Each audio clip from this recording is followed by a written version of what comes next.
I don't understand what you mean. Dustin kept a straight face and played dumb. He was not one to claim credit or recognition for what he had done. Since things had ended between them, he hoped they wouldn't be involved with each other in any way. It really wasn't you? Dahlia still had some doubts. Ms. Nicholson, I think there's some misunderstanding. How can someone as useless as me help you?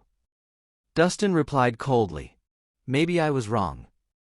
There was a hint of disappointment in her eyes as she added, That's right. Why would you help me? After all, we're no longer together.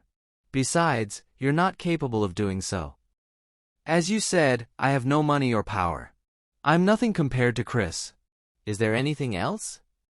Dustin's face remained blank. No. You can go back to Ms. Harmon, Dahlia said scornfully. All right, please excuse me. Dustin did not say much more and quickly caught up with Natasha, who deliberately walked slower. Mr. Rhys, it seems Ms. Nicholson still has some feelings for you, Natasha teased. Feelings? Dustin laughed mockingly. It's good enough that we haven't turned against each other. You can never read a woman's heart. There may be things even she has yet to figure out. Natasha smiled and tried to change the topic. Oh, you mentioned you still need some rare herbs? Why? Have you found them? Dustin immediately perked up. Not yet. But I know someone who can help you. He was BOM into a family of doctors, and he collects many valuable herbs. Maybe he has what you need, Natasha explained. Oh? Who is it? Dustin inquired. Follow me and you'll find out. Natasha didn't give more details. She took Dustin's hand and went to the lounge on the second floor. There were two men in the lounge room. One of them was Natasha's grandfather, Andrew Harmon. The other was a burly man who looked about a couple of decades older than Dustin. The man was wearing a suit that made his muscles bulge. He had a calm expression on his face. It was apparent he was no ordinary person. Mr. Rhys, you're here. Have a seat. Andrew immediately gestured for him to sit once Dustin entered the room. How are you feeling, old Mr. Harmon? Dustin asked politely. Much better. It's all thanks to you. If not, I would have lost my life. Andrew smiled. It's nothing. Dustin said modestly. Mr. Rhys, I would like to introduce someone to you. Natasha pointed at the other man. This is Dwayne Welch, an expert in medicine. He's from Millsburg and has a lot of experience. You can ask him if you need anything concerning medicine. I've met you before. Dustin nodded. I didn't know you were going to introduce someone so young to me. I don't know if he has what it takes. Dwayne sized him up disdainfully. He had personally come because he heard there was a famous doctor in Swinton. He hadn't expected to be this unremarkable boy. What a waste of his time. Mr. Welch, you can't judge a book by its cover. I've personally witnessed Mr. Rhys' skill. He's on par with other experienced doctors. Natasha reassured him. Is that so? If that's the case, he should evaluate me and see if he could diagnose anything. Dwayne started to get ready for an evaluation. It was obvious he was trying to make things difficult for Dustin. There's no need. I can recognize what disease you have in a glance, Dustin responded. In a glance? Dwayne was slightly startled. Are you joking? You can diagnose me by just looking? Even the senior doctors in Millsburg can't do that. I don't know if others can do it, but I can indeed see what disease you have. Dustin was very certain. All right. Then I would really like to know what you have diagnosed. Dwayne joked lightly.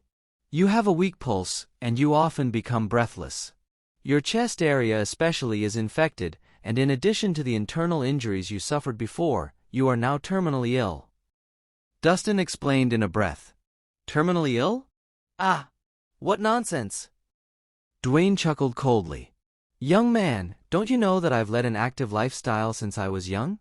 My body is very strong. Besides, I take a lot of supplements. I'm basically invincible to any disease. How dare you say I'm terminally ill? What a joke! You're only healthy physically. The real disease is internal. Also, you should stop taking those supplements as they would only make your condition worse. Once it breaks out, there will be no turning back. Dustin warned. What a load of bullshit. I've been taking those supplements since I was young and nothing has happened in 40 years. Now you're telling me they don't work? Dwayne was very unhappy about this. I'm just warning you. If you continue, you will have a thyroid infection in 3 days. Dustin advised. You're not fooling me. I've encountered a lot of scammers like you. Dwayne said disdainfully. Mr. Welch, Dustin is a skilled doctor. You better not take his words lightly. Natasha reminded him gently. Natasha, I think you have been scammed. I know my body well. I'm not sick at all. He's just trying to scare us. Since you don't believe it, why don't we make a bet? What is at stake? It's simple. If your disease breaks out within 3 days, you have to let Dustin pick anything from your collection of valuable herbs. All right. But what if I'm fine? If you're fine, you can come to the Harmon family's treasury and pick any 3 items. Natasha offered boldly. You stated the rules. Since you're being so generous, I won't hold back. Dwayne chuckled. Everything in the Harmon family's treasury was an extraordinary item. Any 3 would be a rare collector's item. Mr. Welch, a word of advice, it's best if you don't leave Swinton in these 3 days. If anything happens, I can still save you in time, Dustin advised. What a joke! Who am I? Do I need you to save me? Even if I were sick, I would never ask you to treat me. Dwayne said contemptuously. He wouldn't even bother talking with this scammer if it weren't for the Harmon family. There's no point in saying more. The truth will prevail. Dustin smiled faintly without saying another word. He just hoped Dwayne's rare herbs collection would have what he needed.